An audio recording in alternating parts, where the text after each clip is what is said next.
नागपुर के कलमना इलाके में पुलिस को एक बड़ी कामयाबी हासिल हुई है। महंगे लैपटॉप और मोबाइल उड़ाने वाले एक शातिर अंतरराज्यीय गिरोह के सदस्यों को पुलिस ने गिरफ्तार किया है। पुलिस से मिली जानकारी के अनुसार मामला कलमना मार्केट की सब्जी मंडी का है, जहां पार्किंग में खड़ी गाड़ियों की डिक्की तोड़कर मोबाइल चोरी की वारदातें बढ़ रही थी। 17 मार्च को समीर शेख नामक व्यक्ति का मोबाइल डिक्की से चोरी हुआ, जिसके बाद पुलिस एक्शन में आई। बता दें कि कलमना पुलिस की टीम जब गश्त पर थी, तब उन्हें गुप्त सूचना मिली कि विजयनगर परिसर में एक संदिग्ध व्यक्ति नीले रंग की शर्ट पहनकर बैग लिए घूम रहा है और चोरी के मोबाइल बेचने की फिराक में है। पुलिस ने तुरंत जाल बिछाकर आरोपी को धर दबोचा।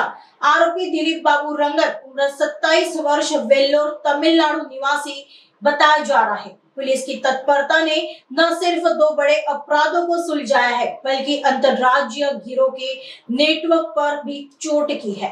फिलहाल पुलिस दूसरे आरोपी बालाजी गोविंदप्पा, कोलार कर्नाटक निवासी की तलाश कर रही है। इस मामले में पुलिस ने कुल 3 लैपटॉप और 6 महंगे मोबाइल, ऐसा कुल 2,10,000 रुपए का माल बरामद किया है। आगे की जांच कलमना पुलिस कर रही है। कळमना मार्केट मधून एका गाडीच्या डिक्कीतून एक मोबाईल चोरी गेलेला होता।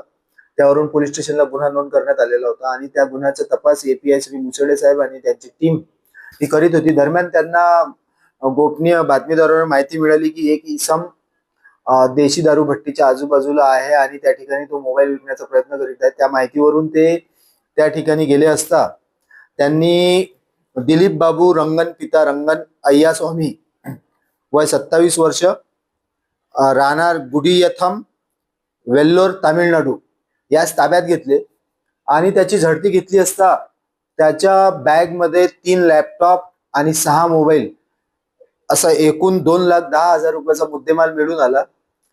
त्यावरून त्याला अधिक विचारपूस केली असता त्याचा भाषेचा प्रॉब्लेम येत होता, त्यामुळे आम्ही एक दुभाषक आणला आणि ज्याला त्याची लँग्वेज येते आणि त्याच्या माध्यमातून आम्ही त्याला इंट्रोगेट केलं असता आमचा जो पोलीस स्टेशन कळमना येथील गुन्हा होता त्या गुन्ह्यातील मोबाईल त्याच्याकडे मिळून आला।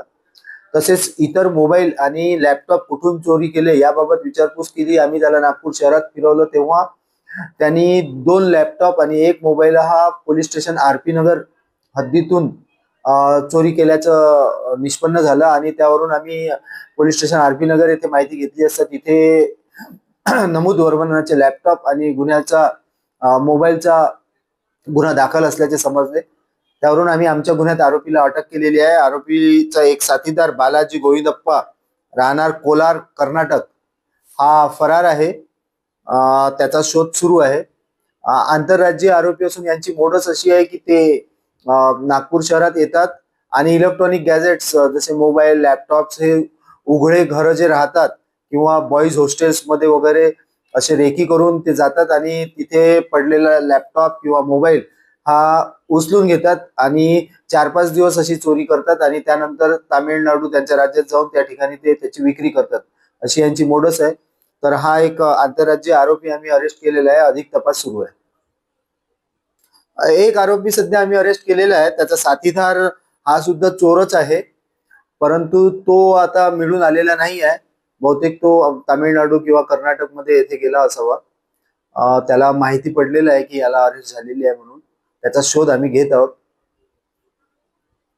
नागपूर शहरचे माननीय पोलीस आयुक्त doctor Shri Ravindra Kumar Singal sir, joint CP Shri Reddy sir, south region sir Shri Rathod sir, zone 5 चे DCP sir Shri Niketan Kadam sir, ACP Kalamna Shri Owar sir यांच्या मार्गदर्शनात एपीआय श्री मुसळे साहेब, हवालदार प्रमोद कंगाले, नितीन मिश्रा, विशाल भैसारे, ललित शेंडे, अजय गटलेवार, गोलवंशी यांनी या टीमने सदरची कारवाई करून या आरोपीस अटक केलेली आहे।